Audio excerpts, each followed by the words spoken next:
It all starts with an idea: peaceful portraits, stitching beautiful faces with free motion quilting or with hand stitching. Let's look at how it all starts with free motion quilting. I love stitching a peaceful portrait.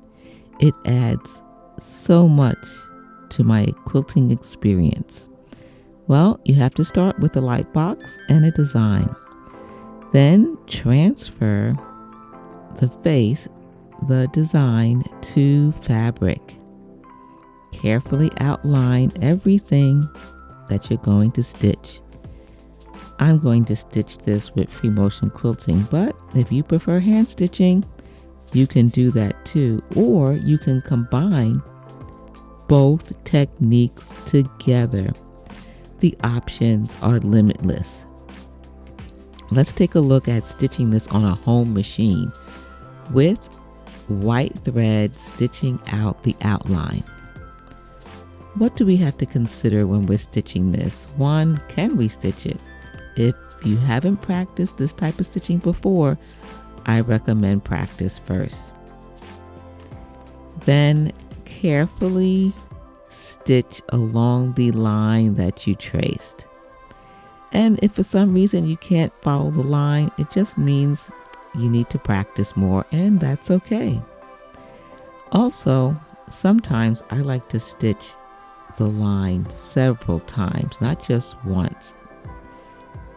But it does depend on what I'm stitching, whether it's the outline of the face, the hair, the neckline, the eyes, etc. How many times I will stitch over that area. Remember, it's not a race, just take your time. I'm not stitching this fast. This is just for the sake of the video. I'm stitching much slower. I'm taking my time. And I'm turning the fabric in the direction that helps me to see where I'm going. Notice what type of foot I'm using. It's a free motion foot with an open toe. That works so much better to be able to see exactly where I want to stitch. Once you're all done, you may have to bury some threads. And what do I mean by burying threads? Sometimes we can't stitch continuously without stopping. We have to stop, cut the thread, and start over, like in the case of eyes, nose, mouth, etc. It does depend on the design.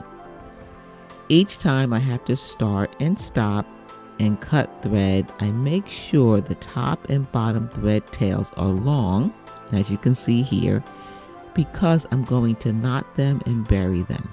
Once I'm done, I'll add more stitching and the peaceful portrait will look like these. Aren't these fantastic?